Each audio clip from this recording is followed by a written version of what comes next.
Estudando o Livro dos Espíritos com Allan Kardec.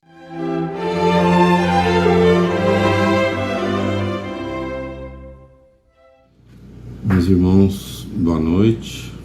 Nós vamos estudar hoje mais uma questão do Livro dos Espíritos. Nosso tema de hoje está no capítulo 3 do livro 2, que trata do retorno da vida corporal à vida espiritual.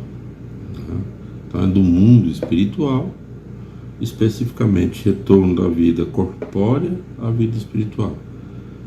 E, sendo mais específico, o tema envolve a alma após a morte, sua individualidade e a vida eterna. Então, essa é a abordagem que Kardec faz aos espíritos para que nós possamos compreender melhor esse mecanismo da vida entre o mundo espiritual e o mundo físico e o retorno nosso à vida espiritual, que muitos chamam de morte, que não deixa de ser morte do corpo físico, não do ser que nós somos.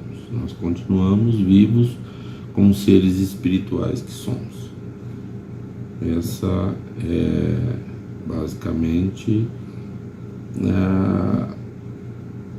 o ensinamento que o Espiritismo nos traz, que a morte não existe e que quando o corpo físico cessa a vida orgânica, nós, em espírito,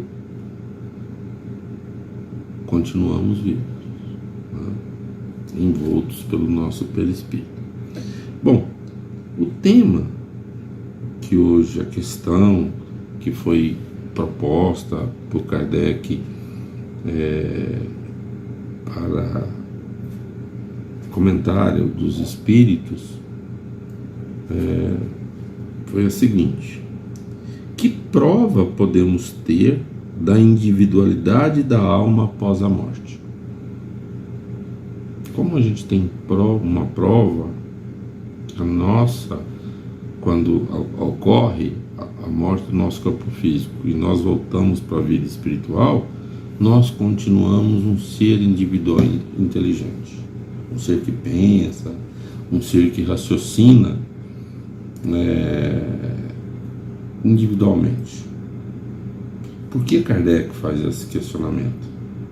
Porque, como a gente viu na questão anterior, existem filosofias, pensamentos que falam do retorno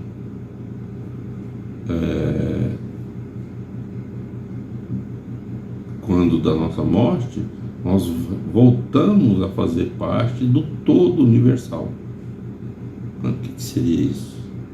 Um exemplo assim, uma analogia simples seria como se a gente fosse uma gota, eu sou uma gota de água doce que tem um tanto de uma composição físico-química característica e caio no oceano, e à medida que essa gota cai no oceano, ela se mistura com o oceano e ela perde a sua individualidade e ela passa a fazer parte do oceano.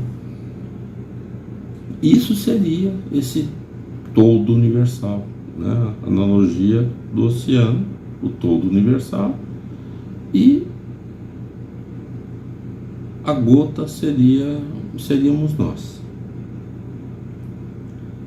Ora, isso significaria que quando nós morrêssemos organicamente, o nosso ser espiritual deixaria de ser um ser individual e passaria a ser um ser coletivo. O pensamento não seria meu, o seu não seria seu, nosso pensamento seria um pensamento desse todo universal. Então, esse todo universal absorveria tudo. Então, essa é uma filosofia, né? Kardec, com essa questão e essa abordagem que ele faz nesse capítulo, especificamente nesse tópico no Livro dos Espíritos, ele provoca os espíritos sobre esse assunto, né? Como a gente pode provar que quando a gente volta para a vida espiritual com a morte orgânica do corpo, a gente continua um ser individual? E o que os espíritos respondem? Não tendes esta prova pelas comunicações que obtendes? Então ele já nos questiona.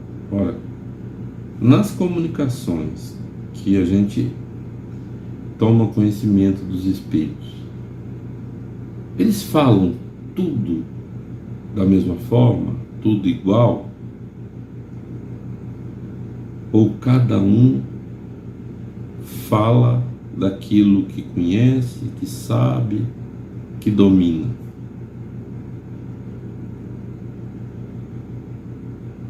Ele começa a chamar a gente para uma reflexão.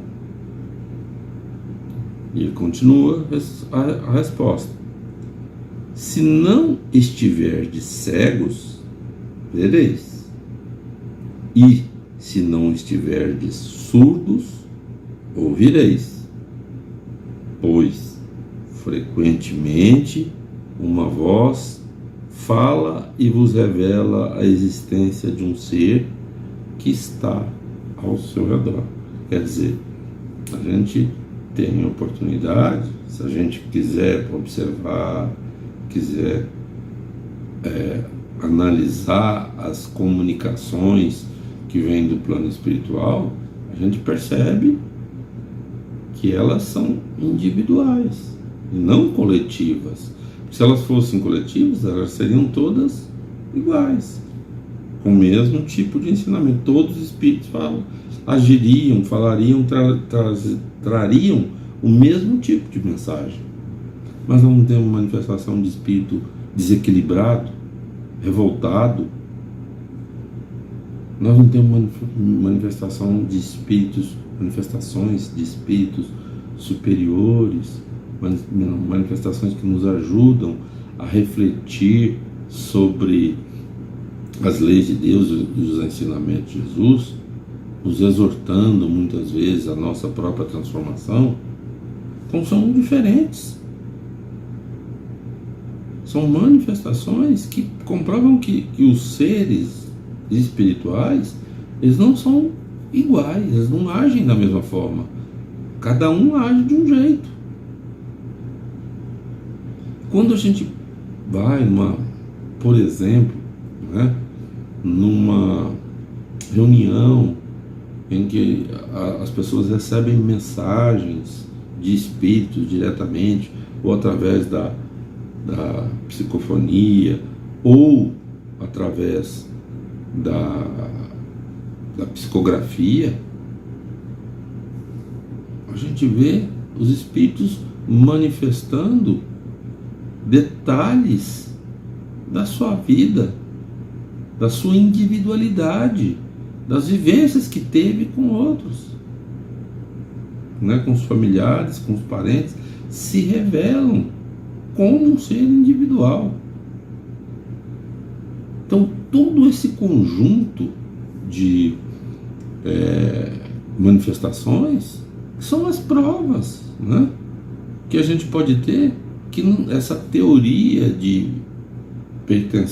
voltarmos a pertencer a um todo universal depois que a gente retorna à vida espiritual, ela não tem sentido,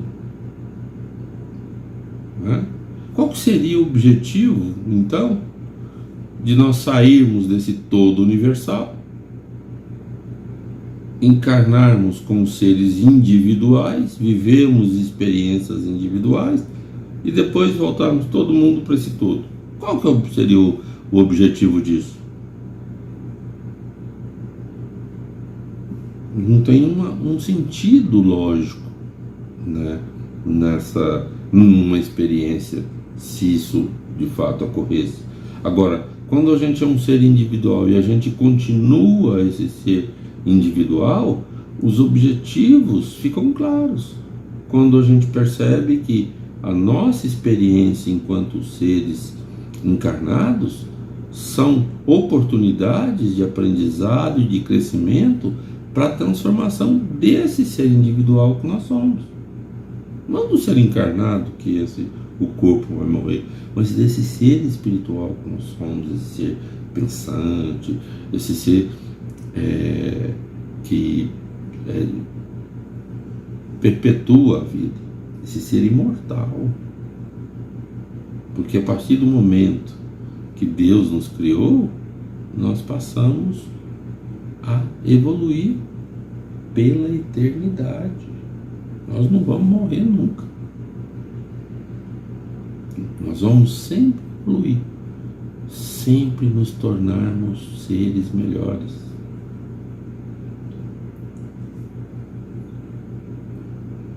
O nosso esforço nessa transformação, para nos transformarmos seres melhores, é que vai dizer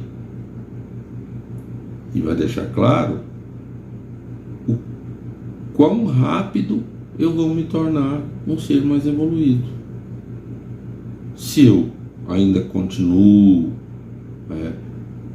sem preocupar com o meu progresso e com a evolução, ainda fico só buscando os prazeres materiais da vida, vou demorar mais. Mas aquele que já está trabalhando, se esforçando para ser uma boa pessoa, seguir os passos, né? O caminho que Jesus deixou para a gente trilhar com os seus ensinamentos, esse vai chegar mais cedo. Mas todos vamos evoluir e já estamos evoluindo. Se nós todos hoje estamos num planeta de provas e expiação, é porque nós todos já atingimos um estágio de evolução semelhante, não igual. Dentro desse estágio de evolução, uns ainda estão mais embaixo e outros mais acima na escala de progressão, de crescimento. Mas todos somos seres em evolução. Somos individualmente. E a literatura espírita, né, repleta de livros que nos trazem relatos do mundo espiritual. Essa literatura nos mostra que os espíritos se apresentam na vida espiritual em diversos níveis de evolução. Uns continuam lá com suas mágoas, com seus egoísmos, com seus sentimentos inferiores, né? Com avareza, com revolta, com ódio, enquanto outros já se encontram no estágio da felicidade, da compreensão, do perdão. Então, são indivíduos diferentes. Então, cada um é uma individualidade. Cada ser espiritual que se manifesta, que a gente tem notícias na literatura, nas manifestações dos espíritos, se apresentam como uma individualidade e não como um único ser, um pensamento único, né? Porque essas diferenças que nos fazem entender isso, uns mais evoluídos, outros menos evoluídos, e assim caracteriza como nós somos aqui enquanto encarnados. Nós também somos assim. Nós somos seres individuais. Muitas as experiências que eu tenho que passar, eu que vou passar. Quantas vezes, né, nós gostaríamos de estar passando por uma situação que um ente querido nosso está passando e a gente não gostaria de ver ele sofrer, passar por aquela experiência, e a gente queria estar no lugar dele, mas não pode estar, porque nós somos uma individualidade. Da mesma forma, os seres espirituais, os espíritos, são cada um uma individualidade, com experiências vivenciadas que os qualificou no processo de evolução intelectual e moral. E é isso que a gente precisa compreender. E é isso que os espíritos querem que compreendamos. Que isso seja claro para nós. Espero ter contribuído para que todos possam compreender e entender esse tema abordado pelo Livro dos Espíritos. Obrigado, meus irmãos. Boa noite a todos.